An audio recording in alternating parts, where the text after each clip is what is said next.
معزز سامعین و سامعات، السلام علیکم ورحمۃ اللہ تعالی وبرکاتہ۔ باب العلم انواریہ ایجوکیشنل سوسائٹی اور جامعہ انواریہ کے زیر اہتمام قرآن مجید کی تفسیر بنام تفسیر نعیمی کی ریکارڈنگ کا سلسلہ جاری ہے۔ انشاءاللہ آج کے درس کا آغاز سورہ نساء کی 154ویں آیت سے کریں گے۔ تو آئیے ہم اپنے درس کا آغاز شروع کرتے ہیں۔ نحمدہ ونسلم علی رسولہ الکریم، اما بعد فاعوذ باللہ من الشیطان الرجیم، بسم اللہ الرحمن الرحیم۔ ورفعنا فوقهم الطور بميثاقهم وقلنا لهم ادخلوا الباب سجدا وقلنا لهم لا تعدوا في السبت وأخذنا منهم ميثاقا غليظا۔ اور اٹھا لیا ہم نے اوپر ان کے طور کو ان کا وعدہ لینے کے لیے، اور کہا ہم نے ان سے کہ داخل ہو تم اس دروازے میں سجدہ کرتے، اور ہم نے ان سے کہا کہ ہفتہ کے بارے میں حد سے نہ بڑھو، اور لیا ہم نے ان سے وعدہ مضبوط، ایک دوسرے طریقے سے دیکھیں ترجمہ، وَرَفَعْنَا فَوْقَهُمُ الطُّورَ بِمِيثَاقِهِمْ وَقُلْنَا لَهُمُ ادْخُلُوا الْبَابَ سُجَّدًا۔ پھر ہم نے ان پر طور کو اونچا کیا ان سے عہد لینے کو، اور ان سے فرمایا کہ دروازے میں سجدہ کرتے داخل ہو۔ وَقُلْنَا لَهُمْ لَا تَعْدُوا فِي السَّبْتِ وَأَخَذْنَا مِنْهُمْ مِيثَاقًا غَلِيظًا، اور ان سے فرمایا کہ ہفتے میں حد سے نہ بڑھو، اور ہم نے ان سے گاڑھا عہد لیا۔ یہ آیت کریمہ کا ترجمہ ہے۔ دیکھیں پچھلی آیت سے اس آیت کا کیا تعلق ہے۔ اس آیت کریمہ کا پچھلی آیات سے چند طرح تعلق ہے۔ پہلا تعلق، پچھلی آیت میں یہود کی سرکشیوں کا ذکر تھا، اب ان کی نافرمانیوں کا تذکرہ ہے۔ سرکشی اور نافرمانی قریب المعنی ہے، مترادفات الفاظ میں سے آتا ہے، لیکن یہاں پر سرکشی کو نافرمانی، غلطی اور معاصی کی جڑ کہا گیا ہے، اور نافرمانی کو اس کی شاخ کہا گیا ہے، یعنی ٹہنی۔ سرکشی اصل ہے، یہاں پر مراد لیا گیا ہے سرکشی سے، اور نافرمانی کو اس کی فرع۔ پہلا تعلق، پچھلی آیت میں یہود کی سرکشیوں کا ذکر تھا، اب ان کی نافرمانیوں کا تذکرہ ہے۔ گویا اصل کا ذکر فرمانے کے بعد شاخوں کا ذکر ہو رہا ہے کہ سرکشی اصل ہے اور نافرمانی اس کی شاخ۔ دوسرا تعلق، پچھلی آیات میں یہود کے ان جرموں کا ذکر تھا جو توریت شریف آنے سے پہلے انہوں نے کیے، اور وہ کیا تھا؟ دیدار الہی کا مطالبہ، بچھڑا پرستی۔ اب ان کے ان جرموں کا ذکر ہے جو نزول تورات کے بعد انہوں نے کیے، تاکہ معلوم ہو کہ ان کی سرکشی نہ نبی اللہ کی صحبت سے کم ہوئی، نہ کتاب اللہ کے نزول سے، چونکہ نبی کی ہدایت کتاب کی ہدایت سے اعلیٰ ہے، اس لیے اعلیٰ کے بعد ادنا کا ذکر فرمایا۔ دوسرا تعلق کیا تھا کہ پچھلی آیت میں یہود کے ان جرموں کا ذکر تھا جو توریت شریف آنے سے پہلے، توریت جو بھی کتابیں ہیں اللہ تبارک و تعالیٰ کی، ان کتابوں سے، چونکہ یہ کتاب ایک طرح سے جو ان لوگوں کو ملتی تھی ہدایت کے لیے کہ لوگوں کو، اپنی امتیوں کو راہ راست پر لاؤ، تو یہ کتاب سے اعلیٰ و افضل انبیاء کرام ہوئے، اور انبیاء کرام نے توریت سے پہلے، یعنی حضرت موسیٰ علیہ السلام نے توریت کے آنے سے پہلے دعوت و تبلیغ کی، لیکن وہ مانے نہیں، اور دیدار الہی اور سرکشی وہ اس طور پر کہ بچھڑا پرستی کی، تو یہ دونوں توریت کے آنے سے پہلے کا تھا، اس لیے ان دونوں کو کا ان دونوں جرم کو عظیم قرار دیا گیا اور اصل قرار دیا گیا، جیسا کہ قبل میں گزرا کہ پہلے اصل کا ذکر تھا، پھر بعد میں اس کی شاخ اور فرع کا ذکر، اور فرع کا ذکر کیا ہے انشاءاللہ وہ بھی ابھی آئے گا۔ تو یہ انبیاء کرام اصل ہوئے، یعنی کتاب سے اعلیٰ ہوئے، اور کتاب ادنا، اس لیے پہلے انبیاء کرام کے تعلق سے ذکر فرمایا، پھر اس کے بعد یعنی اعلیٰ کا ذکر ہو گیا پہلے، پھر اس کے بعد ادنا کا۔ ادنا کس طریقے سے ہوا کہ چونکہ پھر بعد میں توریت کے تعلق سے حکم نازل ہوا، توریت کی ہدایت، توریت کی جانب سے بندوں کو ہدایت دی گئی، اور پہلے توریت نہیں تھی تو انبیاء کرام خود ہدایت دیا کرتے تھے، تو بذات خود انبیاء کا ہدایت دینا یہ اعلیٰ ہوا، اور کتاب کے ذریعے ہدایت دینا یہ ادنا ہوا۔ تو اب ان کے جرموں کا ذکر ہے جو نزول توریت کے بعد انہوں نے کیے، تاکہ معلوم ہو کہ ان کی سرکشی نہ نبی اللہ کی صحبت سے کم ہوئی، نہ کتاب اللہ کے نزول سے، چونکہ نبی کی ہدایت کتاب کی ہدایت سے اعلیٰ ہے، اس لیے اعلیٰ کے بعد ادنا کا ذکر فرمایا۔ تیسرا تعلق، پچھلی آیات میں یہود کے جرموں کے بعد حق تعالیٰ کی معافیوں کا ذکر تھا، یعنی جب یہود جرم کرتے تھے تو اللہ تبارک و تعالیٰ ان جرموں کو معاف فرما دیتا تھا۔ اب رب تعالیٰ کی معافیوں کے بعد ان کے جرموں کا ذکر ہے، تاکہ پتہ چلے کہ ادھر سے عطائیں رہی مگر ان کی طرف سے خطائیں، یعنی اللہ تبارک و تعالیٰ اس کی ہر غلطی کو معاف فرماتا رہتا، لیکن پھر اس کے بعد یہ ایک نئی غلطی کر بیٹھتے تھے۔ تو تیسرا تعلق کیا ہوا کہ اللہ تبارک و تعالیٰ یہود کے جرموں کے بعد معاف کرتا تھا، یعنی پچھلی آیت میں یہود کے جرموں کے بعد حق تعالیٰ کی معافیوں کا ذکر تھا کہ جب اہل یہود جرم کرتے، گناہ کرتے تو اللہ معاف فرما دیتا۔ اب رب تعالیٰ کی معافیوں کے بعد ان کے جرموں کا ذکر ہے، تاکہ پتہ چلے کہ ادھر سے عطائیں رہی مگر ان کی طرف سے خطائیں، جیسا کہ ابھی فوراً اس نے غلطی کی، اور اس آیت کریمہ سے پتہ چلے گا کہ اس نے تقریباً 3 غلطیاں کی۔ وَرَفَعْنَا فَوْقَهُمُ الطُّورَ بِمِيثَاقِهِمْ وَقُلْنَا لَهُمُ ادْخُلُوا الْبَابَ سُجَّدًا وَقُلْنَا لَهُمْ لَا تَعْدُوا فِي السَّبْتِ وَأَخَذْنَا مِنْهُمْ مِيثَاقًا غَلِيظًا۔ دیکھیں تفسیر، وَرَفَعْنَا فَوْقَهُمُ الطُّورَ بِمِيثَاقِهِمْ،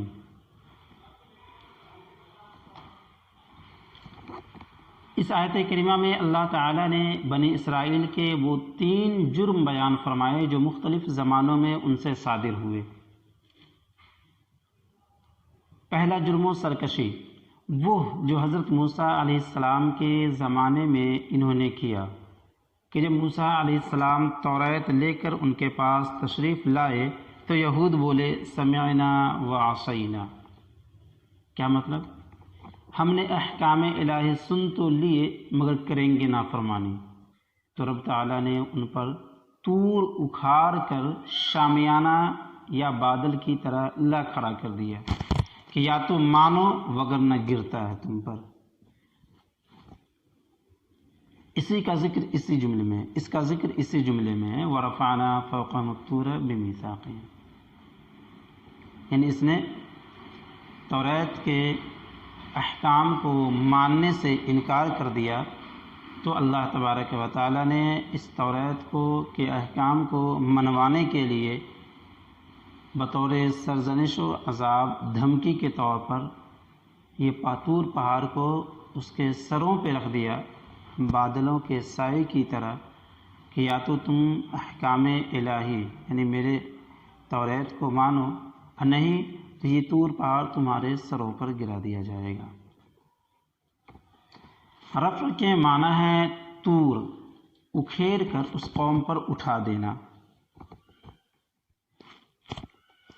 اگرچہ یہ کام فرشتوں کا تھا مگر چونکہ رب تعالیٰ کے حکم سے تھا، ہے نا، وَرَفَعْنَا فَوْقَهُمُ الطُّورَ، تو رفع کے معنی طور اکھیڑ کر اس قوم پر اٹھا دینا، یعنی طور کو اکھاڑ دینا اور اس کی قوم پر چھتری کے سائے کی طرح، جیسے بارش میں چھتری رکھتے ہیں لوگ، تو اس طریقے سے ان قوم کے اوپر بادل کی طرح ان قوموں کے سر کے اوپر اٹھایا گیا۔ اگرچہ یہ کام فرشتوں کا تھا، مگر چونکہ رب تعالیٰ کے حکم سے تھا، یا چونکہ فرشتے اللہ تعالیٰ کے مقرب بندے ہیں، ان کا کام گویا رب تعالیٰ ہی کا کام، اس لیے اسے رب نے اپنی طرف نسبت دے کر فرمایا وَرَفَعْنَا، ہم نے اٹھا دیا، اونچا کر دیا۔ اور اس طریقے کا قرآن پاک میں بہت ساری جگہوں پر استعمال ہوتا ہے کہ رب تبارک و تعالی کسی اپنے فرشتے سے کام کروانا مقصود ہوتا ہے، لیکن نسبت اپنی طرف کر لیتا ہے۔ جیسے ایک مقام پر ارشاد فرمایا یا حامان ابن لی صرحا، کہ اے حامان میرے لیے ایک زینت تیار کراؤ، ایک زینہ تیار کرو۔ یا حامان ابن لی، بناؤ، اے حامان میرے لیے بناؤ ایک زینہ۔ تو یہاں پر بھی جو ہے دیکھیے، ایسا نہیں ہے کہ حامان جو فرعون کا وزیر تھا وہ خود سے ایک زینہ بناتا، بلکہ وہ آرڈر یا کسی کو حکم دیتا، یعنی وہ بنواتا۔ تو اس طرح کا یہ عام رواج بھی ہے ہم بول چال میں، اور یہ صحیح ہے۔ رفع کے معنی جیسا کہ بتایا گیا کہ یہاں پر رفع کے معنی ہے طور اکھیڑ کر اس قوم پر اٹھا دینا۔ اگرچہ یہ کام فرشتوں کا تھا، مگر چونکہ رب تعالیٰ کے حکم سے تھا، یا چونکہ فرشتے اللہ تعالیٰ کے مقرب بندے ہیں، ان کا کام گویا رب تعالیٰ ہی کا کام، اس لیے اسے رب نے اپنی طرف نسبت دے کر فرمایا وَرَفَعْنَا، ہم نے اٹھا دیا، اونچا کر دیا۔ فوقہم فرما کر یہ بتایا کہ یہاں رفع مجازن کسی اور معنی میں نہیں بلکہ حقیقتاً اٹھایا گیا ہے اور ان کے اوپر لایا گیا، گویا فوق نے رفع کے معنی مقرر فرما دیے۔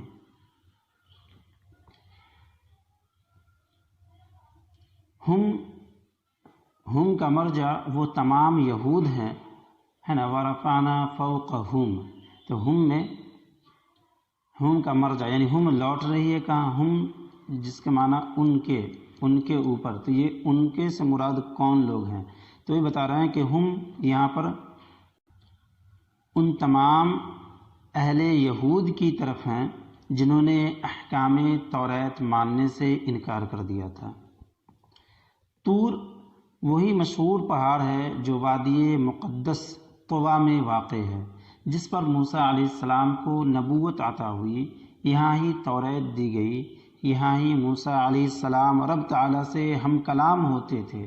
یہ گنہگار طور کے قریب تک، یعنی صاحب مفسر فرما رہے ہیں مفتی احمد یار خان نعیمی علیہ رحمت و رضوان، کہ یہ گنہگار طور کے قریب تک تو پہنچا مگر اس پر جا نہ سکا۔ دمشق سے قریب ہے، دمشق کی حاضری میں نے دی ہے۔ بمیثاقہم میں با سببیہ ہے،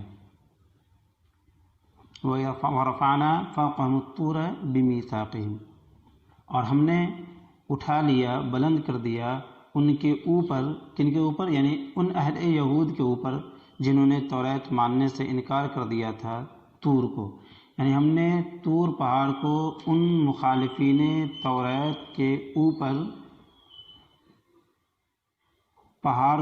طور پہاڑ کو اٹھا لیا، بلند کر لیا۔ بمیثاقہم، ان کے میثاق کی وجہ سے، ان کے وعدے کی وجہ سے۔ وعدہ کیسا وعدہ، کیا وعدہ؟ اور یہاں پر جو بمیثاقہم کا لفظ آیا ہے تو اس بمیثاق میں جو با ہے وہ با سببیہ، یعنی علت بیان کرنے، سبب بیان کرنے کے لیے، وجہ بیان کرنے کے لیے کہ ان کے اوپر کیوں اٹھایا گیا۔ یہاں میثاق سے مراد یا دین موسوی پر قائم رہنے کا وعدہ ہے، یا یہ وعدہ ہے کہ اگر ہم دین سے پھر جائیں تو سخت عذاب کے مستحق ہوں گے، یا توریت کو ماننے، اس پر عمل کرنے کا عہد و پیمان ہے۔ تیسرے معنی بہت موضوع مناسب ہے، بہت موضوع مناسب ہے، موضوع یعنی مناسب، سویٹیبل، بحوالہ کبیر وغیرہ۔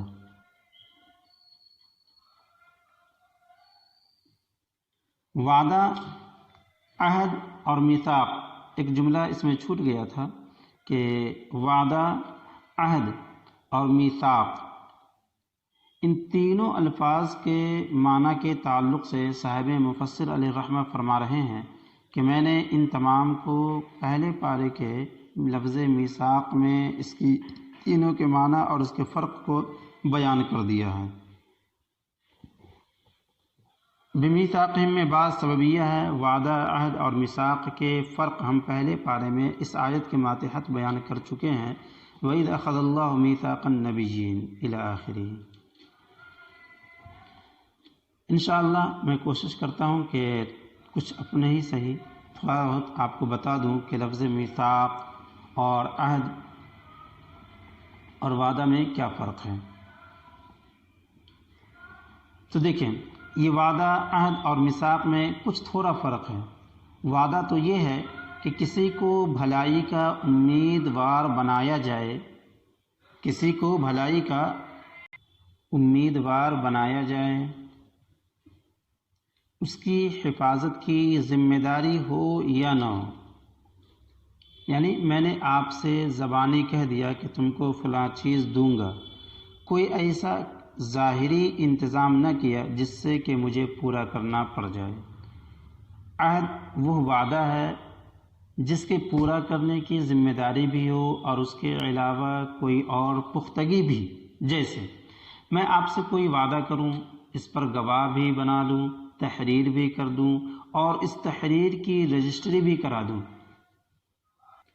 لہٰذا جیسا وعدہ ویسے ہی اس کی ذمہ داری۔ عام وعدہ کے خلاف کرنا بھی جرم، عہد کی مخالفت کرنا اس سے زیادہ جرم، میثاق توڑنا سب سے بڑھ کر جرم۔ حق تعالیٰ نے بندوں سے نہایت مضبوط عہد و پیمان لیا تھا، اب جو اس کو توڑے گا یقیناً وہ حکومت الہیہ کا مجرم ہوگا۔ چنانچہ میثاقاً غلیظہ سے اب آپ سمجھ سکتے ہیں کہ کتنا سخت وعدہ لیا گیا تھا، کہ وعد و پیمان میں سب سے زیادہ سخت جو وعدہ ہوتا ہے وہ میثاق ہوتا ہے، اور اس کے اوپر یہ صفت غلیظہ۔ انشاءاللہ آگے بحث آئے گی۔ چونکہ توریت کے احکام بہت سخت تھے اور آئے یکدم، یعنی یک بارگی توریت نازل ہوئی تھی، لہٰذا وہ اس کے ماننے سے انکاری ہو گئے، یعنی انکار کرنے والے، یعنی انکار کر دیے۔ تب یہ واقعہ پیش آیا، کون سا واقعہ؟ نہ ماننے والا، اور طور پہاڑ کو ان کے اوپر منوانے کے لیے کھڑا کرنا۔ وَقُلْنَا لَهُمُ ادْخُلُوا الْبَابَ سُجَّدًا، یہ یہود کا دوسرا جرم ہے، اور ہم نے ان سے کہا کہ دروازے میں داخل ہو سجدے کی حالت میں سجدہ کرتے ہوئے۔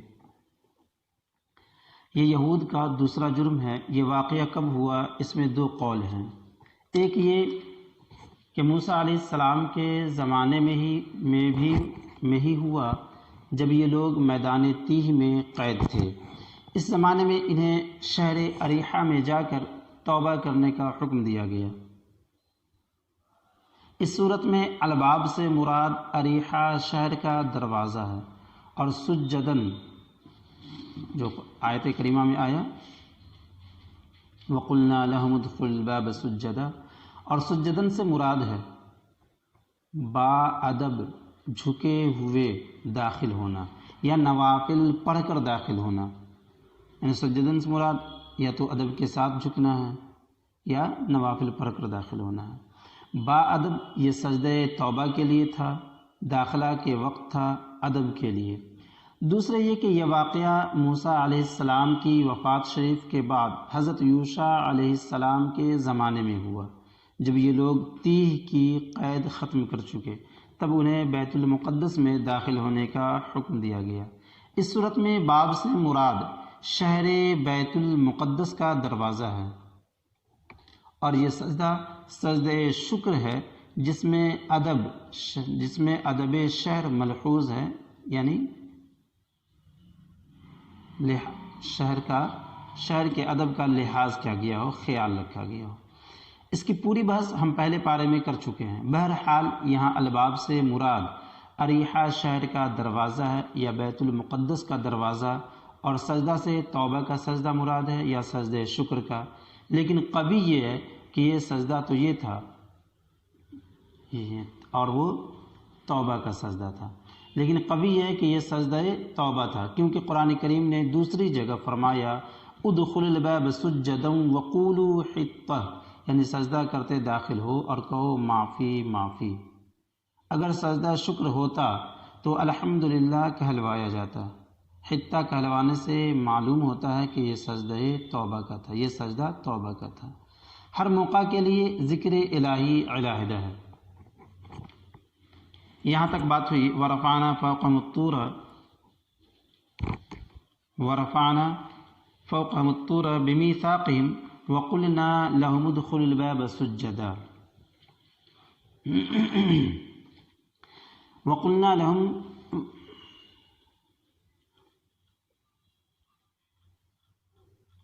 ورفعنا فوقهم الطور بمیثاقہم وقلنا لهم لا تعدوا في السبت وأخذنا منهم ميثاقا وقلنا لهم ادخلوا الباب سجدا۔ اس کا تھوڑا سا یہاں پر میں عرض کر دوں پس منظر کہ جب اللہ تبارک و تعالیٰ نے قوم بنی اسرائیل کو اس کی توبہ کی قبولیت کی وجہ یہ بیان فرمایا کہ تم لوگ سے جو غلطی ہوئی ہے تو اب تم لوگ مقام شہر اریح جو کہ انبیاء کرام کے وہاں مزارات تھے وہاں جا کر توبہ کرو، اور اس میں جو دروازے میں داخل ہونا تو حطہ کہتے ہوئے داخل ہونا، اور حطہ کے معنی ہوتا ہے معافی، حطہ کہتے ہوئے داخل ہونا۔ چنانچہ لیکن ان لوگوں نے یہاں بھی نافرمانی کی، جو کہا گیا نا وقلنا لهم وقلنا ادخلوا الباب سجدا، وقلنا لهم ادخلوا الباب وقلنا لهم ادخلوا الباب سجدا، اور یہاں پر یہ ایک طرح سے سرکشی ہے، اس کی نافرمانی ہے۔ نافرمانی کس طریقے سے ہے؟ وہ اس طور پر کہ جب یہ سجدہ توبہ کے لیے اسے حکم دیا گیا کہ تم لوگ جب داخل ہونا تو سجدے کی حالت میں داخل ہونا اور حطہ کہتے ہوئے داخل ہونا، لیکن جب یہ لوگ اس شہر میں داخل ہوئے تو ان لوگوں نے نافرمانی کی، اور اس طور پر نافرمانی کی کہ اہل مفسر کہتے ہیں جب یہ لوگ داخل ہوئے تو وقلنا لهم لا تعدوا في السبت وقلنا لهم ادخلوا الباب سجدا، ایک دوسری آیت میں ہے کہ وقلنا لهم ادخلوا الباب سجدا وقولوا حطہ، ادخلوا الباب سجدا وقولوا حطہ، کہ اس دروازے میں تم داخل ہو جاؤ سجدے کی حالت میں، یا تو مراد یہ ہے کہ سجدہ کرو، سجدہ شکر ادا کرو پھر داخل ہو جاؤ، یا یہ مراد ہے کہ ادب سے جھک کر کے اس دروازے میں داخل ہو، ایک چیز۔ اور دوسری چیز ہے کہ وقولوا حطہ، اور حطہ کہتے ہوئے داخل ہو، یعنی معافی معافی، یعنی ان لوگوں نے اس طور اس آیت کو فوراً منسوخ، یعنی نافرمانی کی اس آیت کے تعلق سے، اس حکم کے تعلق سے، اور جب وہ لوگ داخل ہوئے تو اس طور پر داخل ہوئے کہ جھک کر کے نہیں، حالت ادب کی جو حالت ہوتی ہے جھکنے کی، اس طور پر نہیں جھکے، اس طور پر داخل نہیں ہوئے، بلکہ یہ لوگ چوتروں کے بل گھسٹتے ہوئے دروازے میں داخل ہوئے، شہر میں داخل ہوئے، اور جو انہیں کہا گیا تھا کہ حطتن کہتے ہوئے داخل ہونا یعنی معافی معافی، تو ان لوگوں نے حطتن حنتتن فی الشعیر کا لفظ آیا ہے کہ حنتتن فی شعیر یا فی الشعیر کہتے ہوئے داخل ہوئے، یعنی بالی میں دانا، بالی میں دانا۔ تو یہ تھی ان کی سرکشی اور نافرمانی، اور یہ اس وقلنا ادخلوا الباب سجدا نافرمانی کیسے ہے اس آیت میں، یہ اسی کا پس منظر تھا۔ وقلنا، اب یہاں سے پھر ان کی ایک تیسری سرکشی کا بیان ہو رہا ہے۔ وقلنا لهم لا تعدوا في السبت، یہ یہود کے تیسرے جرم کا ذکر ہے۔ یہ جرم کیسے ہے؟ تو ایک سرسری طور پر یہ سمجھ لیں کہ اللہ تبارک و تعالیٰ نے بنی اسرائیل کو سنیچر جمعہ کے بعد جو دن آتا ہے ہفتے کا، اس دن شکار کرنے، مچھلیوں کے شکار سے منع فرمایا تھا، لیکن یہ لوگ اس میں جو ہے حد سے آگے بڑھ گئے اور نافرمانی کی۔ دیکھیں یہ یہود کے تیسرے جرم کا ذکر ہے۔ لا تعدو بنا ہے عدو سے، بمعنی حد سے بڑھ جانا، اسی لیے دشمن کو عدو کہا جاتا ہے۔ بروزن فعول، عدوٌ بروزن فعول تھا، واو کا واو میں ادغام کر دیا گیا، یعنی واو کو واو میں ملا دیا گیا، بمعنی حد سے آگے بڑھ جانے والا۔ سبت سے مراد ہفتے کا دن ہے۔ یہود پر لازم تھا کہ ہفتے کے دن نہ کوئی دنیاوی کاروبار کرے نہ مچھلی کا شکار، یہ دن خالص عبادت الہی کے لیے وقف کر رکھیں۔ مگر یہود نے حضرت داؤد علیہ السلام کے زمانے میں مچھلی کا شکار کیا، جس پر عذاب الہی آ گیا۔ اس کا ذکر بھی پہلے گزر چکا اور انشاءاللہ سورہ اعراف میں بھی آئے گا۔ تو یہاں تک یہ اہل یہود کے 3 جرائم کا ذکر ہوا۔ پہلے ٹکڑے ورفعنا فوقہم الطور بمیثاقہم، اس میں جو ہے سو توریت کے احکام کی نافرمانی اور انکار کا حکم تھا، کا ذکر تھا۔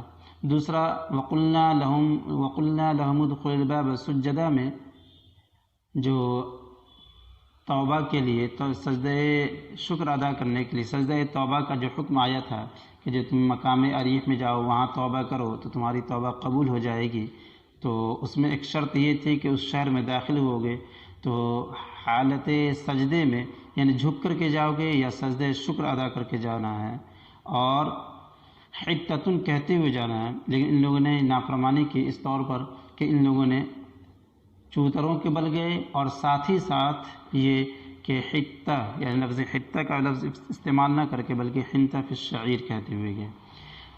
تیسرے جرم کا ذکر اس ٹکڑے سے ہے، وقلنا لہم لا تعدوا فی السبت، لا تعدوا فی السبت، کہ سنیچر کے دن کے تعلق سے سرکشی نہ کرنا۔ لیکن ان لوگوں نے سنیچر کے دن کو مچھلی کا شکار کیا، جو کہ اس دن کو حرام قرار دیا گیا تھا کسی بھی دنیاوی کاروبار کرنا، جیسا کہ یہودی لوگ اہل یہود کے یہاں یعنی بنی اسرائیل کے یہاں سنیچر کے دن کو کسی طرح کا دنیاوی کاروبار منع ہے، اسی طریقے سے عیسائیوں کے یہاں سنڈے یعنی یکشنبہ یعنی اتوار کے دن کسی دنیاوی کاروبار کرنا منع ہے، اور اسلام میں جمعہ کے دن کاروبار کرنا حرام ہے۔ لیکن یاد رہے اذان اول سے لے کر کے نماز تک بس اتنا ہی وقفہ ہے، کسی دنیاوی کاروبار میں دنیاوی کام میں مشغول ہونے کو حرام قرار دینا، یعنی انہی اوقات میں جو تقریباً آدھا گھنٹہ یا 1 گھنٹہ جو بھی وقفہ ہوتا ہے، وقت ہوتا ہے، یعنی اتنے ہی دیر دنیاوی کام میں جمعہ کے دن مشغول رہنا حرام ہے اہل اسلام کے یہاں، یعنی مسلمانوں کے یہاں، اسلام کے ماننے والوں کے یہاں۔ تو ان لوگوں نے سرکشی کی، سنیچر کے دن یعنی جو منع کیا گیا تھا دنیاوی کاروبار کرنا، ان لوگوں نے حد سے آگے بڑھ گیا۔ تو ان تینوں جرموں کی پاداش میں اللہ تبارک و تعالی نے سخت وعدہ لیا۔ اب کون سا وعدہ لیا، کیا وعدہ لیا، انشاءاللہ آگے تذکرہ ہوگا۔ نہیں بلکہ ورفعنا فوقہم الطور بمیثاقہم، یہ اسی کی کہہ لیجئے مفعول بہ، یعنی مفعول بہ ہے۔ وَأَخَذْنَا مِنْهُمْ مِيثَاقًا غَلِيظًا، اور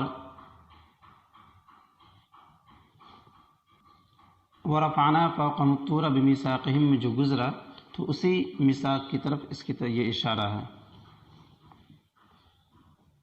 کہ ہم نے طور پہاڑ کو اس کے اوپر بلند کر دیا کہ جب تک کہ تم لوگ ان سرکشی سے باز نہیں آؤ گے، ان نافرمانیوں سے باز نہیں آؤ گے اور توبہ نہیں کر لو گے، تب تک یہ پہاڑ اسی طرح رہے گا۔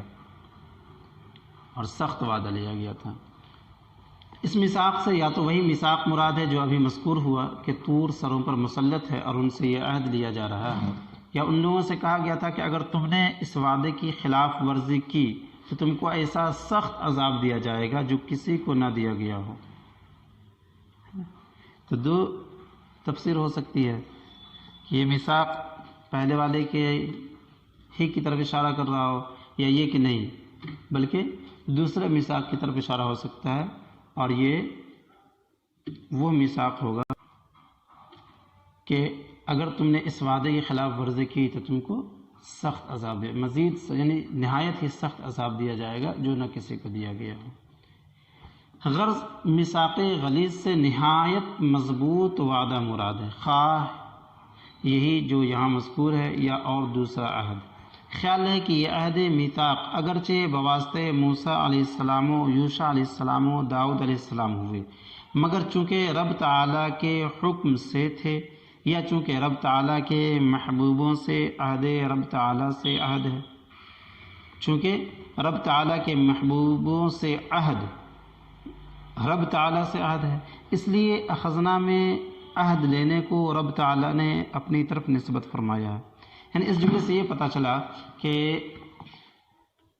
اگر کوئی آپس میں دو محبوب ہوں، قریبی لگاؤ ہو، تو اپنی طرف کوئی فعل منسوب کرے اور مراد اپنے دوست کی طرف ہو، اپنے محبوب کی طرف، ایسا ہو سکتا ہے، جیسا کہ اس آیت کریمہ سے پتہ چلا کہ اللہ تبارک و تعالی، حالانکہ یہ وعدہ موسیٰ علیہ السلام یا یوشع علیہ السلام یا داؤد علیہ السلام اپنی امتوں سے لیا، وہ اخذنا منہم میثاقا غلیظا، اخذنا میں جو نا فاعل ہے، جو ضمیر ہے وہ فاعل ہے، اور ہم نے میثاق لیا، وعدہ لیا، انبیاء کرام لیے وعدہ، لیکن رب تبارک و تعالیٰ اپنی طرف اشارہ کر رہا ہے کہ ہم نے لیا، وَأَخَذْنَا مِنْهُمْ مِيثَاقًا غَلِيظًا، اور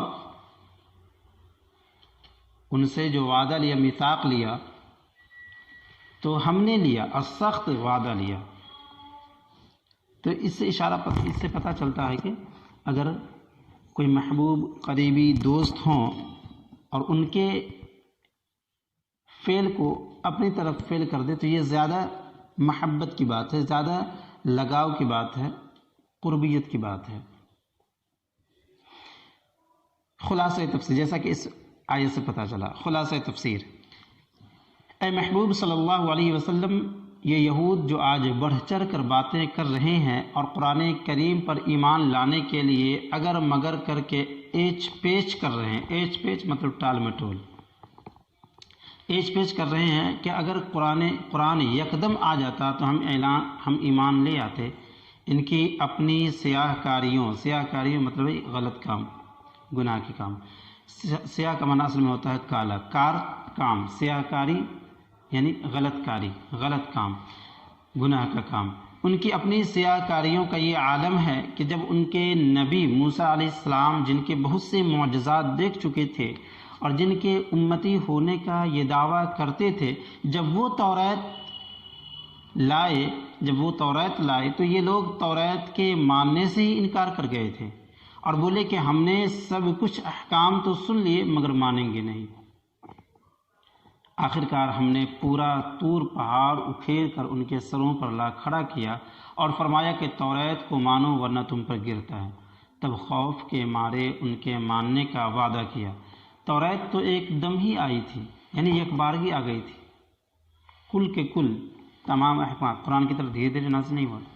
توریت تو ایک دم ہی آئی تھی، ان کی اپنی کتاب تھی، ان کے نبی موسیٰ علیہ السلام پر آئی تھی، پوچھیے اس کا انکار کیوں کیا؟ پھر موسیٰ علیہ السلام کی وفات کے بعد جب انہیں میدان تیہ کی قید سے رہائی ملی اور یوشع علیہ السلام نے فرمایا کہ تم بیت المقدس میں داخل ہو مگر اس طرح کہ اسی شہر کا احترام کرتے ہوئے سجدہ کنا داخل ہو، یعنی سجدہ کرتے ہوئے داخل ہو، یا اس طرح کے باادب جھکے ہوئے داخل ہو، یا اس طرح کے نفل پڑھ کر داخل ہو، مگر یہ چوتروں کے بل گھسٹتے ہوئے وہاں گئے اور بجائے معافی مانگنے کے گندم مانگتے گئے۔ یہ ایسے ڈھیٹ ہیں کہ پناہ خدا، اللہ کی پناہ۔ پھر ہم نے ان سے مضبوط عہد لیا تھا کہ ہفتہ کے دن مچھلی کا شکار نہ کرو، مگر یہ نہ مانے، اور داؤد علیہ السلام کے زمانے میں وہ حیلہ بہانہ بنا کر مچھلی کا شکار کرتے رہے، آخر کار عذاب الہی میں گرفتار ہوئے۔ ایسے بدعہد لوگ اگر آپ پر ایمان نہ لائیں تو آپ غم نہ کریں، ان کا ایمان قبول نہ کرنا ان کی اپنی ضد کی وجہ سے ہے۔ تو تفسیر کا خلاصہ کیا ہوا؟ تفسیر کا خلاصہ یہ ہوا کہ پیارے آقا صلی اللہ علیہ وسلم کی بارگاہ میں اہل یہود آتے تھے اور وعدہ کرتے تھے کہ ہم ایمان لے آئیں گے اگر آپ ایسا کریں، اگر آپ ایسا کریں، جیسا کہ پچھلی آیت میں گزرا، اس سے پچھلی آیت میں، کہ اگر آپ کوئی تحریری شکل اللہ کی طرف سے ہمارے پاس لائیں اور وہ جبریل لے کر کے آئیں، اب وہ کتاب سے مراد تحریری شکل ہو یا دوسری کوئی کتاب ہو یا قرآن مجید ہو، اگر وہ لا کر دیں میرے پاس، اللہ سے اتروا دیں، تو میں آپ پر ایمان لے آؤں گا۔ اس طرح کی بہت ساری باتیں کہتے تھے۔ تو اللہ تبارک و تعالیٰ نے کہا کہ یہ اہل یہود یہ اسی قوم سے ہیں۔ کس قوم سے؟ جس کی نافرمانیاں اپنے نبیوں سے بہت زیادہ رہی ہیں، اور اس سے بھی بڑی ہوئی ہیں۔ وہ اس طور پر کہ کبھی وہ لوگ اللہ تبارک و تعالیٰ کے ظاہری ظہور دیکھنے کی خواہش مند ہوئے، کبھی وہ توریت کے تعلق سے کہتے تھے کہ کوئی آسمانی کتاب نہیں ہے، جب آسمانی کتاب آئی تو اس کے احکام کو ماننے سے انکار کر دیا۔ اور اسی طریقے سے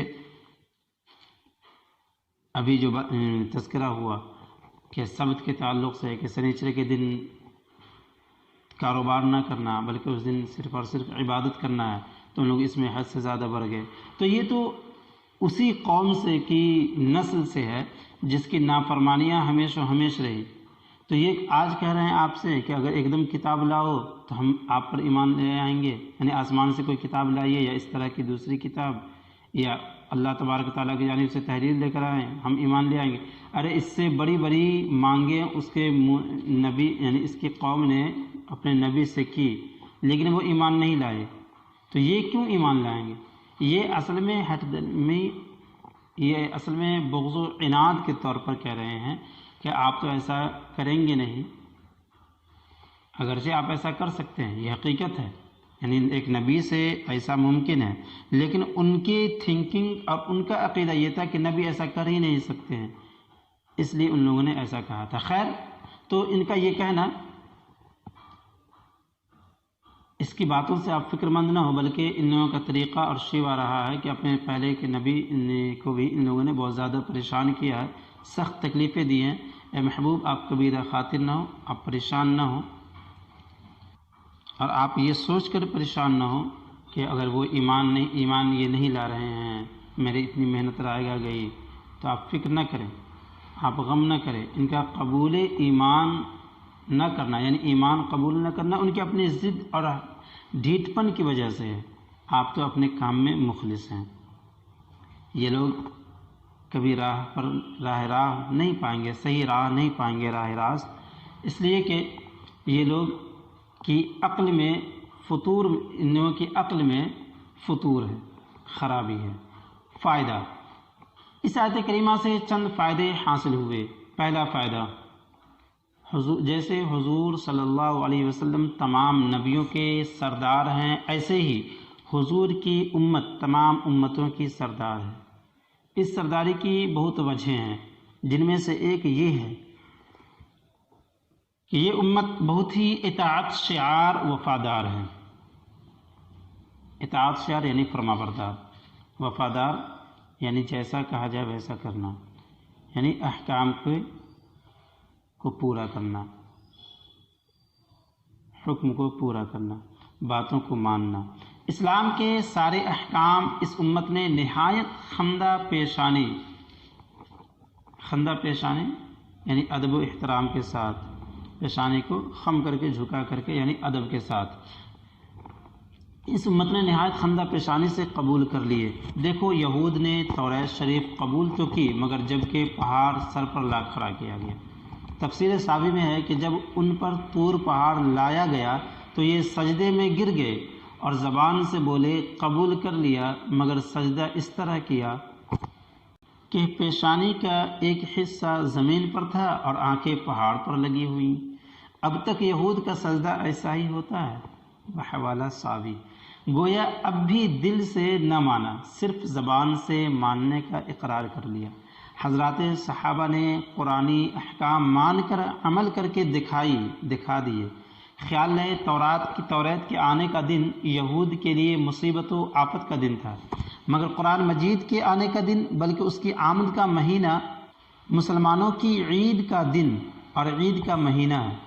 چنانچہ ماہ رمضان اور شب قدر مسلمانوں کی خوشی کے دن ہے کہ اب 1400 برس کے بعد بھی مسلمان قرآن کے نزول کے مہینے میں شکریہ کی عبادت کرتے ہیں، خوشیاں مناتے ہیں۔ یوں ہی صاحب قرآن صلی اللہ علیہ وسلم کی تشریف آوری کا مہینہ، دن، تاریخ مسلمانوں کی عیدوں کے دن ہے۔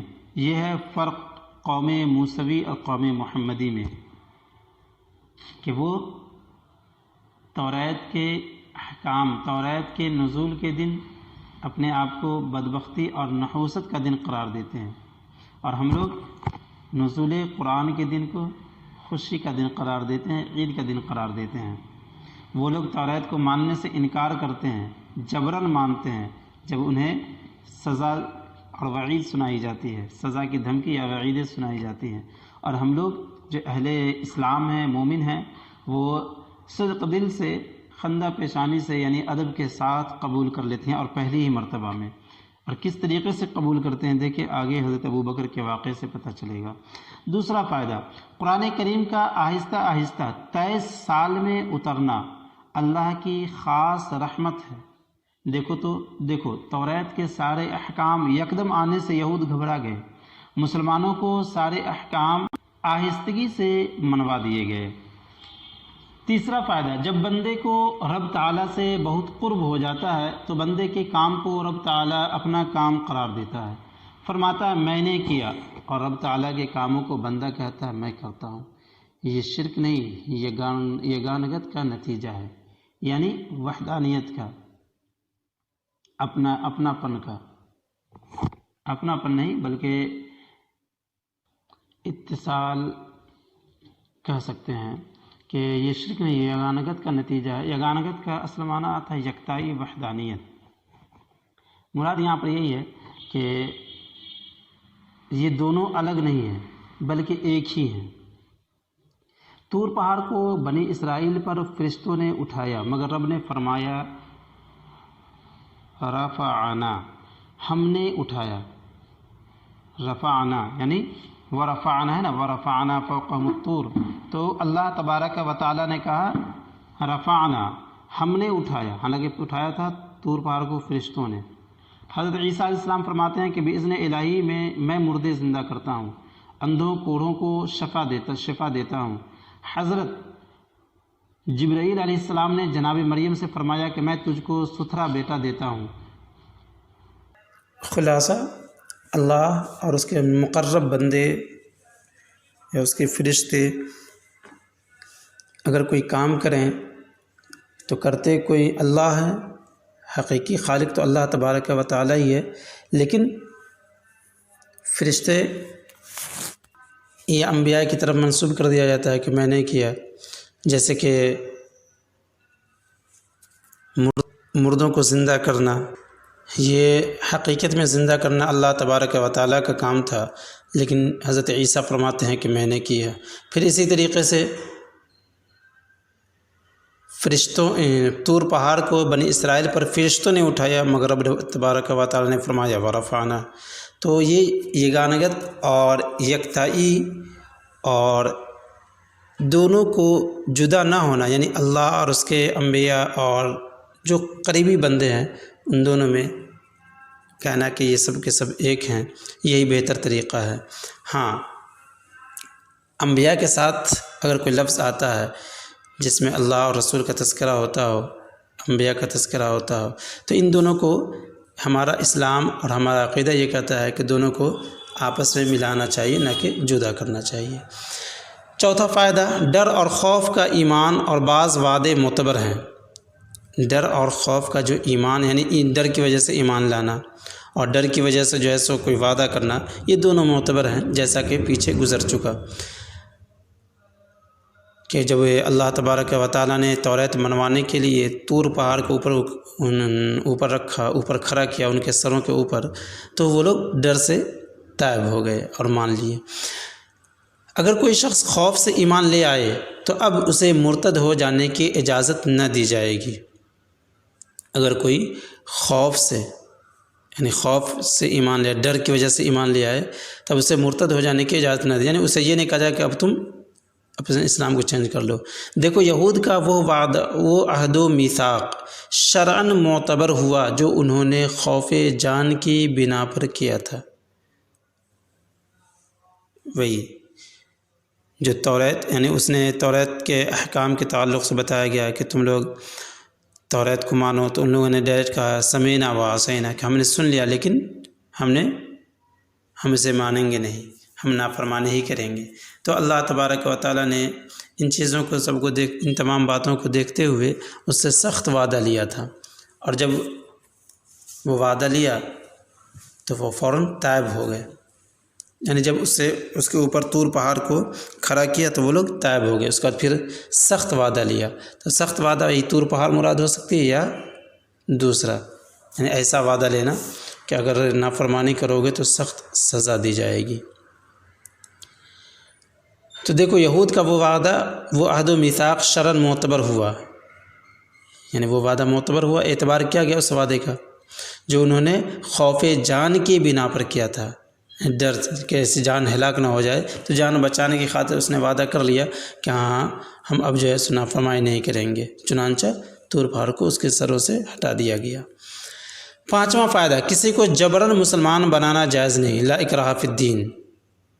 کسی کو جبراً یعنی زبردستی یہ کہنا کہ تم ایمان لے آؤ، یہ کیا ہے، جائز نہیں ہے، جیسا کہ ہمارا اسلام بھی کہتا ہے لا اکراہ فی الدین، دین میں کوئی زبردستی نہیں ہے۔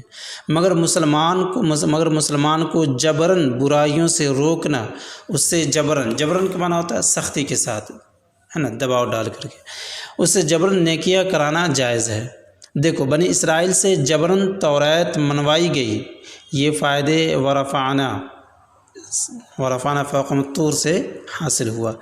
شامی میں ہے کہ سلطان اسلام ماہ رمضان کی بے حرمتی کر کے اعلانیہ دن میں کھانے پینے والے مسلمان کو قتل کر سکتا ہے، یہ ہے تقوی پر مجبور کرنا۔ یعنی اگر کوئی خلاف شرع کوئی کام کرتا ہے، اعلانیہ کوئی فسق و فجور کرتا ہے، تو بادشاہ وقت کو یہ اختیار ہے کہ اسے قتل کرے، لیکن یاد رکھ کسی مسلمان کو سرزنش اور تنبیہ کے طور پر کسی حکم کو پابند بنانا، اسلام قبول کروانا الگ ہے، اور اسلام کے احکام کو منوانا کروانا یہ الگ چیز ہے، دونوں الگ الگ ہے۔ چھٹا فائدہ، اصحاب موسیٰ علیہ السلام سے اصحاب محمدی صلی اللہ تعالی علیہ وسلم، اصحاب موسیٰ علیہ السلام سے اصحاب محمد صلی اللہ علیہ وسلم افضل ہیں۔ دیکھو رب تعالیٰ نے اصحاب موسیٰ علیہ السلام کے ان حالات کا ذکر کیا، مگر جب آیت کریمہ وَإِن تُبْدُوا مَا فِي أَنفُسِكُمْ أَوْ تُخْفُوهُ يُحَاسِبْكُمْ بِهِ اللَّهُ نازل ہوئی تو صحابہ کرام نے عرض کیا کہ دلی خطرات قبضے سے باہر ہے، اگر ان پر پکڑ ہوئی تو نجات کیسے ہوگی؟ حضور نے فرمایا کہ کیا تم اصحاب موسیٰ ہو کہ کہتے ہو سمعنا و عصینا؟ رب تعالیٰ نے ان کی حمایت فرماتے ہوئے ارشاد کیا آمن الرسول بما انزل الیہ من ربہ والمؤمنون، یعنی ان کے ایمان کی حمایت فرماتے ہوئے، یعنی ان کے ایمان و وفاداری، اطاعت شعاری کی گواہی دی۔ آمن الرسول، اللہ تبارک و تعالیٰ اس کی حمایت فرماتے ہوئے ارشاد فرمایا آمن الرسول بما انزل الیہ من ربہ والمؤمنون، یعنی ان کے ایمان و وفاداری، اطاعت شعاری کی گواہی دی اور اپنے قانون میں یوں ترمیم فرما دی، لا یکلف اللہ نفسا الا وسعہا، ترمیم یعنی رد و بدل، غرض کے جیسا فرق حبیب و کلیم میں ہے ویسا ہی فرق ان کے اصحاب میں ہے۔ یہ چھٹے فائدے سے یہ بات سمجھ میں آئی کہ اللہ تبارک و تعالی کی بارگاہ میں تمام انبیاء، جس طریقے سے تمام انبیاء میں سب سے افضل ہمارے نبی ہیں یعنی محمد صلی اللہ علیہ وسلم، اسی طریقے سے ان کی امتی یعنی حضور کی امتی تمام امتیوں میں سب سے افضل ہے۔ کس طور پر؟ اس طرح کہ موسیٰ علیہ السلام کے ماننے والے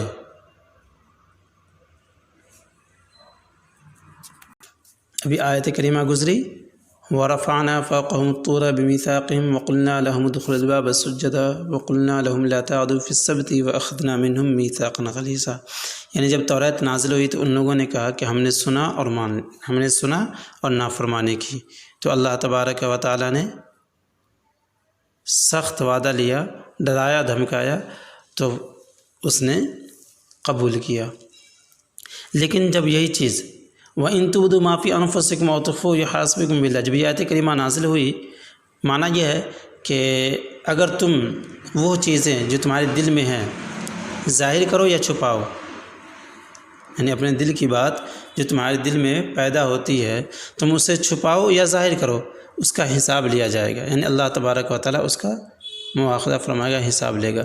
جب آیت کریمہ نازل ہوئی یعنی دلی خطرات، تو جب یہ آیت کریمہ نازل ہوئی تو صحابہ کرام نے عرض کیا یا رسول اللہ یہ دلی خطرات تو قبضے سے باہر ہیں، وہ تو میرے اختیار میں ہے ہی نہیں، ان میں پکڑ ہوئی تو پھر نجات کیسے ہوگی؟ تو جواب میں حضور نے فرمایا کیا تم صحابہ موسیٰ بننے والے ہو؟ جس طرح اس نے کیا تھا سمعنا و عصینا، تو کیا تم اس طرح کرو گے؟ تو دیکھیں یہاں پر رب تبارک و تعالی نے مواخذہ نہیں فرمایا، وَإِن تُبْدُوا مَا فِي أَنفُسِكُمْ، جو بھی تمہارے دل میں ظاہر ہو، جو بھی تمہارے دل میں دلی خطرات پیدا ہو تو اس کا مواخذہ ہوگا، یعنی دل میں اگر کسی طرح کی بری باتیں اگر تم سوچ رہے ہو تو اس پر بھی مواخذہ ہوگا۔ تو اس کے خلاف گئے صحابہ کرام اور کہا اگر اس پہ اور خطرات ہوگی تو پھر ہماری نجات کیسے ہوگی؟ مطلب اس آیت کے اگینسٹ میں ان کی فکر گئی، عقیدہ گیا۔ تو رب تبارک تو حضور صلی اللہ علیہ وسلم نے تو فرما بھی دیا کہ کیا تم اصحاب موسیٰ بنو گے، کہ جس طرح ان لوگوں نے کہا تھا سمعنا و عصینا۔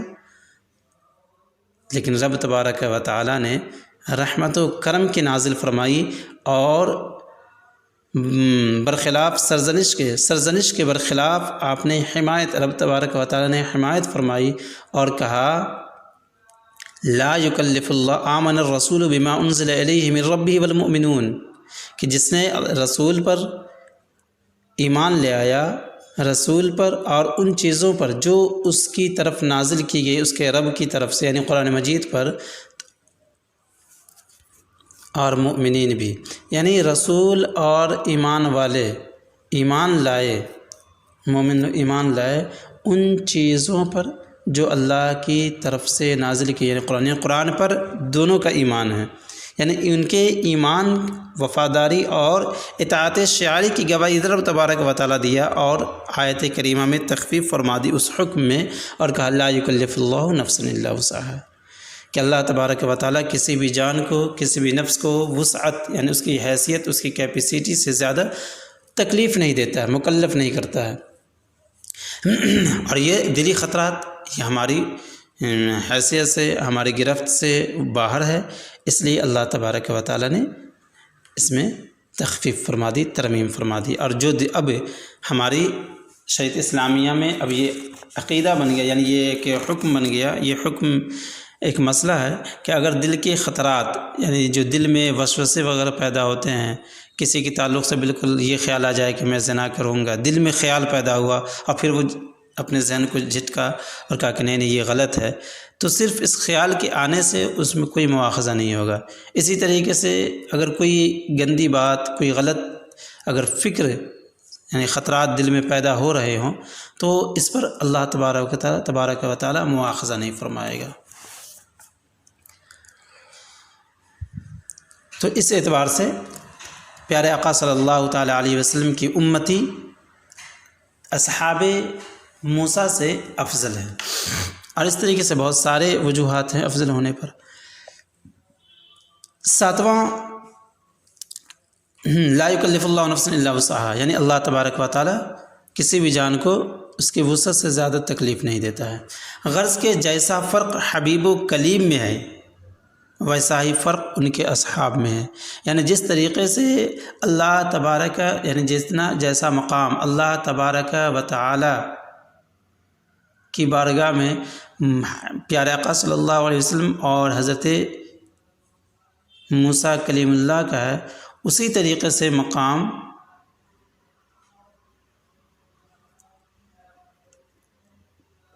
یہود یعنی اصحاب موسیٰ علیہ السلام اور اصحاب نبی یعنی پیارے آقا صلی اللہ تعالیٰ علیہ وسلم کی امتی کا مقام ہے۔ 7واں فائدہ، بزرگوں کے شہر کی تعظیم کرنا بہت اچھی بات ہے۔ دیکھو بستی اریحہ میں حضرات انبیاء کرام کے مزارات تھے، رب تعالیٰ نے اس شہر کی تعظیم اس طرح کرائی کہ یہود کو وہاں سجدہ کرتے ہوئے جانے کا حکم دیا۔ اسی طرح مقدس مقامات کا ادب ضروری ہے۔ رب تعالیٰ نے طویٰ جنگل میں موسیٰ علیہ السلام کو جوتے اتارنے کا حکم دیا کہ فرمایا فخلع نعلیک انک بالوادی المقدس طویٰ۔ اب بھی باہر سے مکہ معظمہ جانے والوں کو حکم ہے کہ احرام باندھ کر داخل ہو، کیونکہ شہر مکہ کا ادب کرنے کے لیے۔ امام مالک مدینہ منورہ کی سرزمین میں کبھی گھوڑے پر سوار نہ ہوئے، کیونکہ تعظیم مدینہ کے لیے۔ بعض حضرات بزرگوں کی قبر کی طرف پیٹھ نہیں کرتے، قرآن شریف کی طرف پیٹھ یا پاؤں نہیں کرتے، کعبہ معظمہ کی طرف پاؤں پھیلانا شرعاً منع ہے، کیونکہ ان چیزوں کے ادب کے لیے۔ ایسا کیوں کرتے ہیں؟ ان چیزوں کے ادب کے لیے۔ یہ سب کچھ درست ہے، اس کا ماخذ یہ آیت بھی ہو سکتی ہے، یعنی دلیل، جیسا کہ ان لوگوں کو توبہ کے لیے شہر اریحہ کی طرف یا شاید بیت المقدس کے شہر کی طرف بھیجا گیا، چونکہ یہاں انبیاء کرام کے مزارات تھے، یہ مقدس جگہ تھی، تو اس لیے ان لوگوں کو کہا گیا کہ تم لوگ یہاں آ کر کے توبہ کرو۔ مقدس جگہ میں توبہ کرنے سے زیادہ قبولیت ہوتی ہے۔ اور اس سے پہلے والی آیت میں بھی گزرا کہ موسیٰ علیہ السلام نے ان 70 لوگوں کو جو قتل ہونے سے بچ گئے تھے گاؤں پرستی بچڑا پرستی میں، تو ان لوگوں کو توبہ کے لیے طور پہاڑ پر لے گئے، مقدس مقام تھا، وہاں اللہ تبارک و تعالیٰ ہم کلام ہوتا تھا موسیٰ علیہ السلام سے، تو اس جگہ پہ لے جایا گیا۔ کیوں؟ اس لیے کہ وہ جگہ مقدس تھی اور وہاں ان لوگوں نے نافرمانی کی تھی، اس لیے وہاں توبہ نہیں کروایا گیا۔ تو مقام مقدس کا بھی اعتبار ہوتا ہے، اور وہاں توبہ قبول ہوتی ہے، لوگوں کی دعائیں بھی قبول ہوتی ہے۔ اور اس حوالے سے قرآن پاک کی آیت کریمہ بھی، جس میں حضرت مریم علیہ السلام کے تعلق سے یہ آیا کہ آپ بے موسم پھل پاتے تھے، جب زکریا علیہ السلام نے دیکھا تو فوراً آپ نے اسی جگہ کھڑے ہو کر دعا فرمائی۔ جب دیکھا کہ یہاں پر اس جگہ کی برکت بہت زیادہ برکت ہے، تو آپ نے وہیں پر کھڑے ہو کر کے دعا فرمائی، جیسا کہ آیت کریمہ ہے ہنالک دعا زکریا ربہ قال رب هب لي من لدنك ذرية طيبة إنك سميع الدعاء فنادته الملائكة وهو قائم يصلي في المحراب أن الله يبشرك بيحيى مصدقا بكلمة من الله وسیدا وحصورا ونبیا من الصالحین۔ یعنی جب حضرت زکریا علیہ السلام نے مریم علیہ السلام کو دیکھا کہ بے موسم پھل پا رہی ہیں، تو ان کے ذہن میں، ان کے دل میں یہ بات آئی کہ ضرور یہ بڑی برکت والی جگہ ہوگی، اور یہ بندی برکت جگہ جو بنتی ہے برکت والی تو ذات سے، لہٰذا یہ ذات بھی بڑی معتبر ہے۔ چنانچہ آپ نے اسی جگہ کھڑے ہو کر کے فوراً رب تبارک و تعالیٰ سے دعا کی کہ مولا مجھے ایک نرینہ اولاد عطا کر۔ اللہ تبارک و تعالیٰ نے دعا قبول کی اس جگہ کی برکت سے، اور ایک فرشتے کو بھیجا، اور فرشتے آئے اور یحییٰ علیہ السلام کی خوشخبری سنائی۔ تو قرآن بھی کہتا ہے، قرآن کے آیتوں سے، قرآن کے عبارت سے بھی یہ بات ثابت ہوتی ہے کہ مقام مقدسات دعاؤں کے مقبولیت کی جگہ ہے، دعاؤں کے قبول ہونے کا باعث ہے۔ اس لیے ہو سکتا ہے تمام اہل یہود کو یعنی موسیٰ علیہ السلام یا داؤد علیہ السلام وغیرہ کے ماننے والوں کو، یوشع علیہ السلام کے ماننے والوں کو مقام عری لے جایا گیا ہو تاکہ وہاں دعا کریں، توبہ کریں گے تو قبول ہوگی، چونکہ وہ برکت والی جگہ ہے۔ اور برکت والی جگہ کیوں ہے؟ اس لیے کہ وہاں انبیاء کرام لیٹے ہوئے تھے۔